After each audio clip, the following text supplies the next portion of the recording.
are well known as caring individuals, dedicated to the concept of helping those in need. In fact, that sense of volunteerism is the essence of pioneering. Yet tonight, we go far beyond that norm. Tonight, we recognize the very best among the best. A select group of pioneers who have clearly demonstrated exceptional achievement.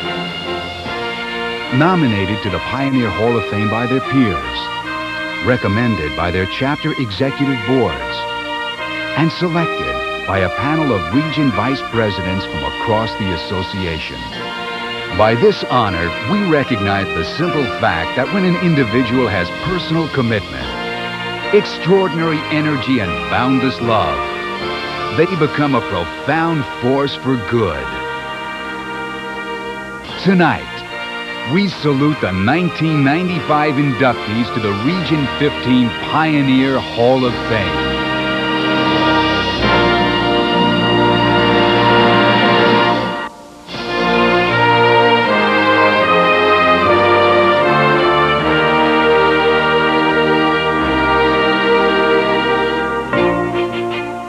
Our next Hall of Famer has 35 years of solid pioneering activity. She was co-founder of Salute to Hospitalized Veterans, an ongoing program of pioneer fellowship with veterans confined to VA hospitals throughout New England. As chapter president, she was instrumental in forming a partnership with the New Hampshire Parks and Recreation Department, and subsequent pioneer involvement in the Northwood Meadows State Park. Then as president of her Life Member Club, she organized programs like nursing home sing-alongs, which still flourish today. She's been named Pioneer of the Year by her council and received both the Pacesetter and Excellence in Pioneering Awards. Please welcome to our Hall of Fame from the Jasper N. Keller chapter, Pat Wright.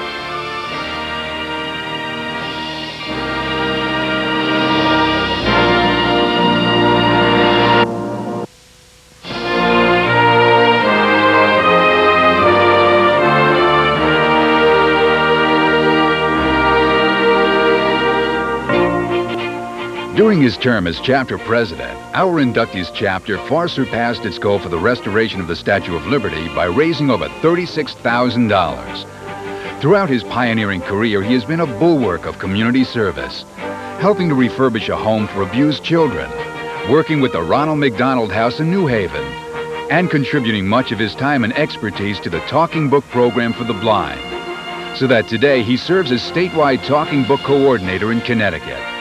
Please welcome from the Morris F. Tyler chapter, Bill Tuber.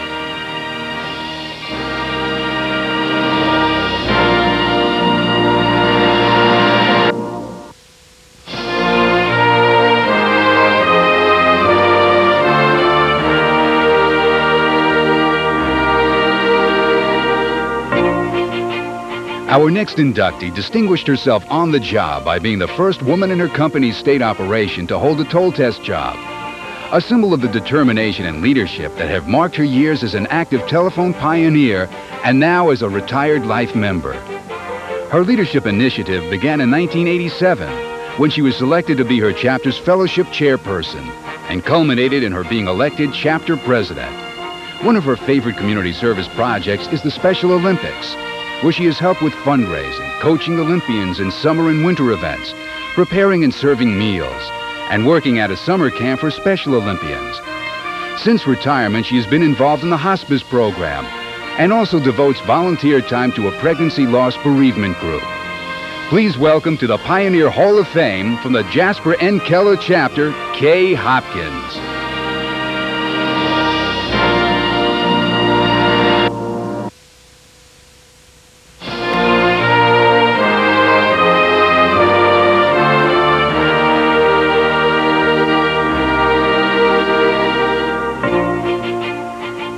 Our next Hall of Fame inductee has served as chapter president and president of his local Life Member Club, as well as Region 15 Life Member Representative. His telephone career may have ended, but his pioneering goes on and on. He created his chapter's talking book repair shop and recruited a team that still continues to meet weekly to repair talking book machines and enjoy the fellowship. He has been extremely influential in setting up, acquiring, and labeling artifacts of telephone history for several pioneer museums. His leadership of a clothing drive for a local school earned the project a chapter nomination for the People Who Care Award. He himself has received a number of awards. He was recognized as Chapter Pioneer of the Year in 1992. This year, he was recognized by Region 15 with the annual Pacesetter Award. Let's have a big hand for the William J. Denver Chapter's newest entry to the Hall of Fame, Norm Collins.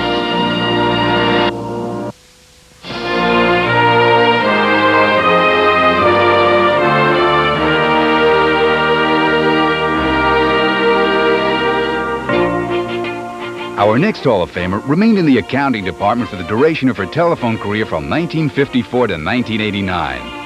But her community service efforts reached out to thousands throughout the Boston area.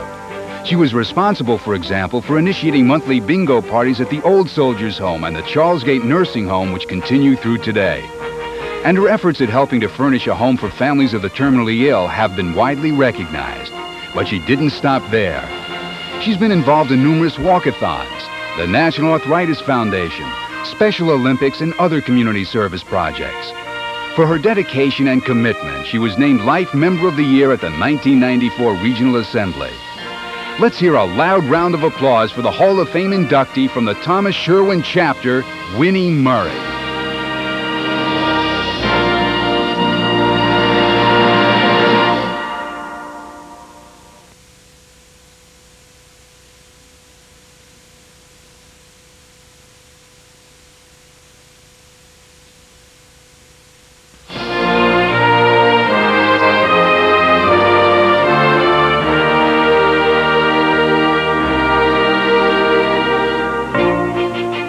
This Hall of Fame inductee joined the telephone business in 1951. He joined the Pioneers in 1972 and wasted no time getting involved, taking on many pioneer assignments until being elected council and chapter president. His long list of community service activities includes serving as a therapeutic recreation volunteer, numerous veteran activities, Special Olympics, literacy volunteer for first and second grade children, and served 2 terms as a member of a county-wide retired and senior volunteer persons advisory council. He was immensely successful at fundraising activities on behalf of his council and chapter, and in 1986 received Council and Chapter Pioneer of the Year awards. Please hail the reception into Region 15 Pioneer Hall of Fame from the Gateway Chapter, Ray Benedict.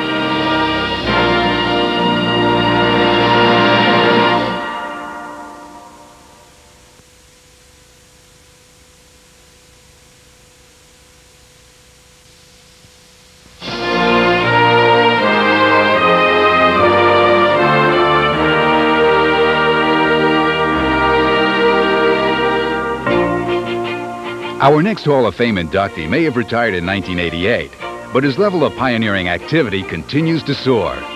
His compassion for the visually impaired inspired him to create the first checkerboard for the blind. Not too long ago, on a visit to the Foxwoods Casino, he became curious about what happens to the used decks of playing cards and wondered why the pioneers couldn't braille them for use by the blind. It was the beginning of the Deal Us In program. In addition, he devotes his time to talking books, cleaning up rivers, and making huggabears. As a talking book coordinator, he established new repair shops, involved a local vocational school in manufacturing custom repair tools, and recruited many more pioneers. He received the Pacesetter and Excellence in Pioneering Awards, along with special recognition from the Library of Congress. Please welcome, from the Thomas Sherwin Chapter, Bill Holen.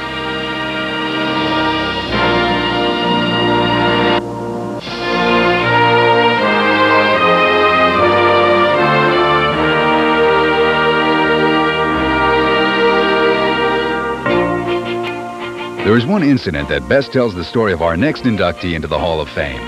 She organized so many activities over such a sustained period of time for the Seaview Nursing Home in Staten Island, New York, that the administration of the nursing home held a formal dinner dance to honor her and 3 of her fellow volunteers. She's brought her strong organizational efforts to bear on activities for patients of St. Rose Cancer Hospital and the Veterans Administration Hospital. Her efforts to help supply food to needy families during the holidays, her long and extensive involvement with senior citizens, And recently, her international efforts of equipping doctors from Montefiore Hospital with body outline dolls and Hugger Bears for Russian children are just a few of her accomplishments. She was a Pioneer of the Year in 1987, but for us, she's a pioneer for all years and all seasons. Please welcome from the Nova 5 chapter, Terry McHale.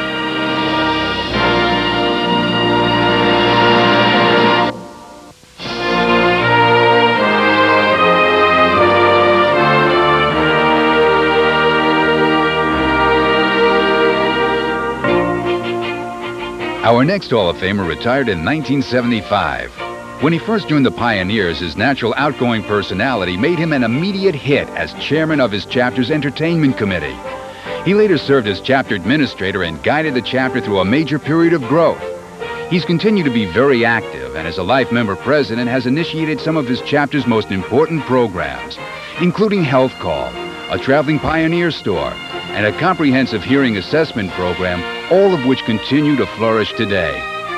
He has served as co-chair of the National Technical Institute for the Deaf Public Awareness Program. As a pioneer, he's been very influential in helping raise funds for important community organizations like the Red Cross, United Way, March of Dimes, and others. Please welcome from the Genesee chapter, Jack O'Neill.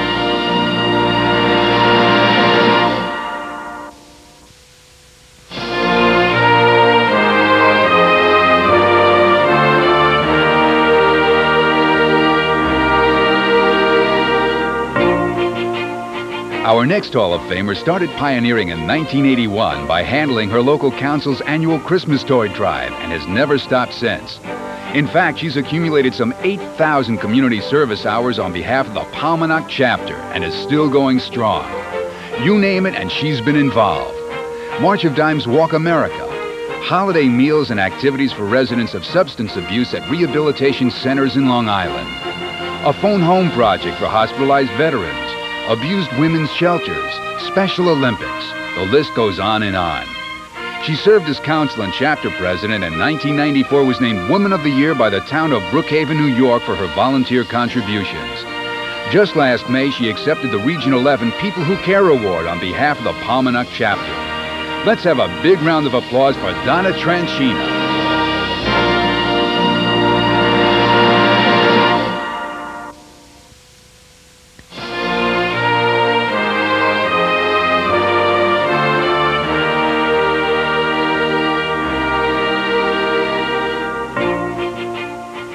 Our final inductee into the Region 15 Pioneer Hall of Fame has often been called Mr. Pioneer for his close association with many Pioneer projects over the years.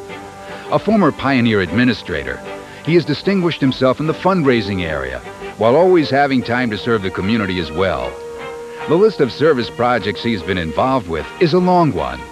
The North Shore Association of Retarded Citizens, the Arthritis Foundation's Mini Grand Prix, the Salem Hospital Cancer Walk, Beverly School for the Deaf, Plummer Home for Boys, Haven from Hunger, My Brother's Table, and numerous other community activities.